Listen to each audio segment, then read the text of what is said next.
আজকে রাতে ঘুমের ছুটি চোখের পাতা খুলে রাখবো কৃষ্ণ বলে বাহু তুলে আনন্দতে মোরা মাতিব।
সারা রাত জেগে থাকবো বললো কিন্তু পারলো না।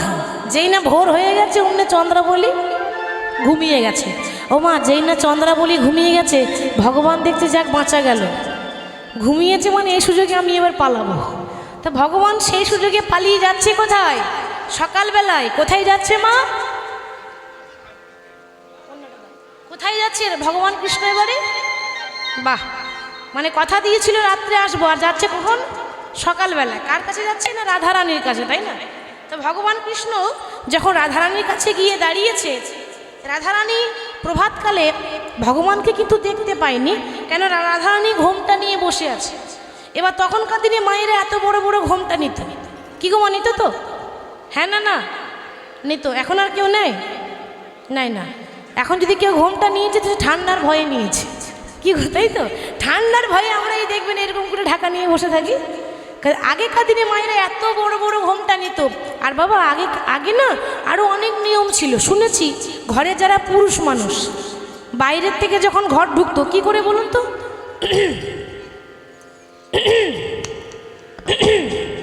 মানে গলা সাড়া দিয়ে। আর সাড়া শব্দ দেয়? কি গো, উত্তর দিতে হবে তো। সাড়া শব্দ দেয়? আর সাড়া দেয় না, সাড়া বন্ধ হয়ে গেছে। সাড়া দেবে কি করে? সাড়া দেবেটা কি করে? এখন তার ভাসুরকে ভাসুর বলি না, কি বলি? একটু জোরে বলুন। বর্দা, ঠিক বলেছেন। আর এই বর্দা মেজদা ছোটদা করতে করতে মায়েদের উঠে গেল পর্দা, তাই তো? কেন? এখন তো ভাই বোনের মতো ব্যাপার। তো ভাই বোনের কাছে আবার কি ঘোমটা নেবে? কিন্তু আগে তো ছিল না বাবা, ভাসুর বলে কথা, এত বড় বড় ঘোমটা নিত, মানে খুব লজ্জা করতো। এখন অসুখ নেই। তো এখন ভগবান দেখছে আমি এসে দাঁড়িয়েছি কিন্তু কাউকে দেখতে পাচ্ছি না। কেন? রাধারানী ঘরের ভেতরে বসে আছে। এবার কৃষ্ণ যে এসেছে দেখলো কে? রাধারানী দেখতে পায়নি, রাধারানীর বান্ধবী ললিতা দেখতে পেয়েছে। এবার ললিতা দেখলো বটে কিন্তু চিনতে পারলো না। কি করে চিনবে গো? একটা কালো মানুষ যদি মেকআপ করে সাদা হয়ে যায় চেনা যাবে? কৃষ্ণ কালো, কৃষ্ণ দেখতে কালো, এত চন্দন মাখিয়েছে গায়ের রংটা সাদা হয়ে গেছে, আর তো চেনা যাচ্ছে না। ভাবছে ব্যাপারটা কি? আসার কথা কৃষ্ণের, আর এসেছে কৃষ্ণের দাদা বলরাম কেন? বাড়িতে সব ঠিক আছে তো? মানে ভাবছে দাদা এসেছে, দাদা বলে কথা, একটু সম্মান দিতে হবে না? তাড়াতাড়ি ঘোমটা নিয়ে বলছে, ললিতা বলছে, দাদা দাদা ভালোই আছো তো? ভালোই আছো তো? দাদা ভালোই আছো? দাদা ভালোই আছো তো? না না, বলো বলো দাদা ভালোই আছো তো? বলো বলো দাদা ভালোই আছো তো? তোমার মা রোহিণী কেমন আছে? বলো বলো দাদা ভালোই আছো তো? তোমার মা রোহিণী কেমন আছে? বলো বলো দাদা ভালোই আছো তো? ভগবান দেখছি সর্বনাশ, আমি আবার দাদা কবের দিকে হয়েছি। হ্যাঁ গো মায়েরা, এখন ওই প্রাণের বল্লভকে যদি কেউ দাদা বলে ডাকি এটা শোভা পায়? মানায় এটা? তা আজকে বলছে দাদা ভালো আছো তো? ভগবান দিচ্ছে দাদা কি করে হলাম? আরে না না, আমি দাদা নই। তবে যে দাদার কথা ভাবছো সেই দাদার ছোট ভাই কানাই বলছি। আর যেই না বলেছে কানাই বলেছি, অমনি রাধারানী ঘোমটাটা তুলে এবার কোমরে কাপড়টা বেঁধেছে। কি গো মায়েরা, কোমরে কাপড় কখন বাঁধে? বন্ধুত্ব করে তখন। ওইখানটা একজন বলছে বন্ধুত্ব করে তখন। মায়েরা যখন ঝগড়া করে না, মানে প্রত্যেকটা ঘরেই হয়, মায়েরা মাঝে মাঝে মা চণ্ডী হয়ে যায়, রণচণ্ডী, তাই না? মানে যখন রেগে যখন যায় প্রত্যেকটা ঘরে, তখনই মায়েরা দেবেন কোমরে কাপড় বেঁধে ঝগড়া করে। আজকে রাধারানী কোমরে কাপড় বেঁধেছে আর বলছে, ভালো হলো আরে বধূ আইলে সকালে, ভালো হলো আরে বধূ আইলে সকালে, ভালো হলো আরে বধূ আইলে সকালে, প্রভাতে দেখিল মুখে দিন যাবে ভালে, প্রভাতে দেখিলাম মুখ দিন যাবে ভালে, প্রভাতে দেখিলাম মুখে দিন যাবে ভালে, আমি প্রভাতে দেখিলাম মুখ দিন যাবে ভালে, বলে দিন তো আমার ভালোই যাবে, ও দিন তো আমার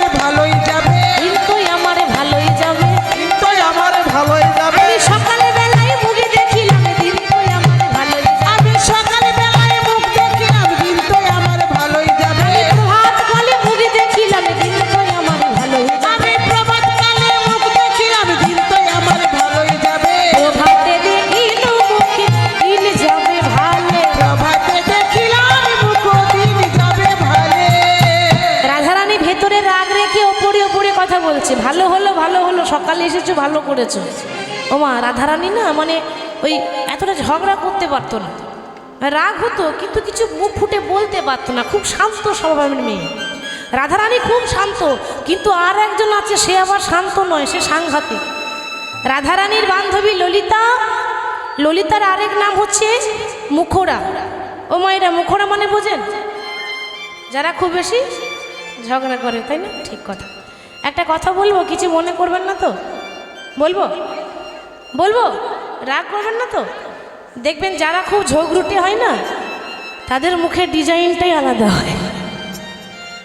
ঠিক বলছি তো? যারা ঝগড়ুটে তাদের মুখের ডিজাইন আলাদা। কেন? দেখলে চিনতে পারবেন, মুখ দেখে চিনতে পারবেন। যারা ঝগড়া করা স্বভাব, তাদের একটা স্বভাব আছে, যেখানে দাঁড়াবে সেখানে ওই ডিজাইন দেখে বুঝতে পারবেন যে সাংঘাতিক হবে, মানে ঝগড়ুটে ছাড়া কেউ হবে না। এবার আমি সব জায়গায় একটা কথা বলি, আমাদের দুদিনের জীবন, আজ আছি কাল নেই, এরকম ডিজাইন করে থাকলে ভালো লাগে? ভালো লাগে? আমার তো মোটেও ভালো লাগে না। আজ আছি কাল থাকবো না, তো এরকম করে কেন থাকবেন গো? সংসার করুন, তার ফাঁকে ভগবানের নাম করুন, আর যতটা পারবেন হাসি খুশিভাবে থাকবেন।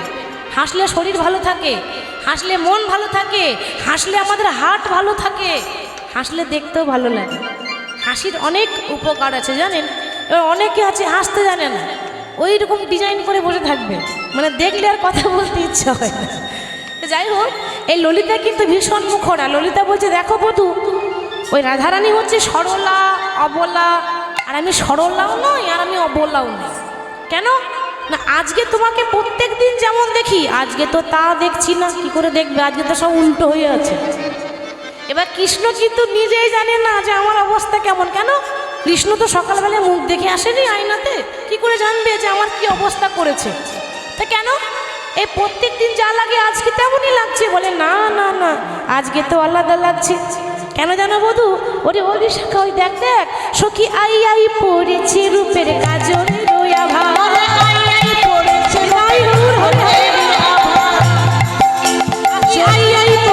রূপের কাজলে রোয়া ভাব।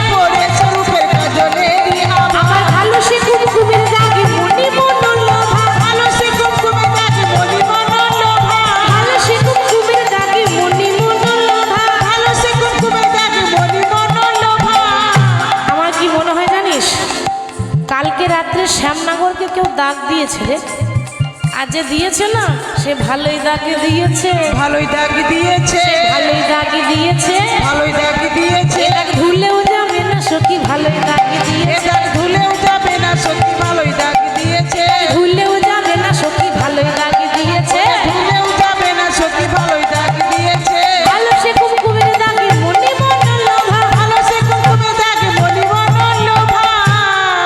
হরি বল। তারপর আবার প্রত্যেকদিন হলুদ রঙের ধুতি পরে থাকে। আজকে কি দেখছে গো? আজ নীল পাটের শাড়ি কোচারো বলনি, নীল পাটের শাড়ি কোচারো বলনি, নীল পাটের শাড়ি কোচারো বলনি, নীল পাটের শাড়ি কোচারো বলনি, নীল পাটের শাড়ি কোচারো বলনি। কোন রমণী রমণ হইয়া বঞ্চিলে রজনী, রমণী রমণ হয়ে বঞ্চিলে রজনী, রমণী রমণ হইয়া বঞ্চিলে রজনী, রমণী রমণ হয়ে বঞ্চিলে রজনী। বধূ শোনো, তুমি আসবো বলে এলে না, আসবো বলে এলে না, আসবো বলে এলে না, আসবো বলে এলে না। সারা রাতি কোথায় ছিলে? আসবো বলে এলে না, সারা রাতে কোথায় ছিলে? আসবো বলে এলে না। এবার সারা রাতে কোথায় ছিলে? আসবো বলে এলে না। মনে রমণী রমণ হয়ে বঞ্চিলে রজনী, রমণী হয়ে বঞ্চিলে রজনী। তা তুমি আসবো বলে এলে না, তুমি সারা রাতি কোথায় ছিলে? ভগবান দেখছে সত্যি বললে বাস আমার বিপদ, ঘরে আগুন লেগে যাবে। সত্যি তো বলা যাবে না, আমি একটু ঘুরিয়ে ফিরিয়ে বলি। হ্যাঁ গো, তা তুমি প্রত্যেকদিন হলুদ রঙের ধুতি পরো, তা আজকে নীল রঙের শাড়ি পরেছো কেন? চোর যখন ধরা পড়ে যায় তখন কি বলবো না বলবো মাথাটা ঠিক থাকে না, তাই না? কৃষ্ণ এমনিতেই থরথর করে কাঁপছে, কি বলা যায়। তা বলছে আর বলো না, এই যেটা দেখছো না এটা আমার নয়, এটা আমার দাদার। আর যেই না বলে দিয়েছে আমার দাদার, ললিতা বলছে বাবা, মানে বুঝে সুঝে কথা বলতে জানো না, মানে তুমি বললে এই শাড়িটা তোমার দাদা?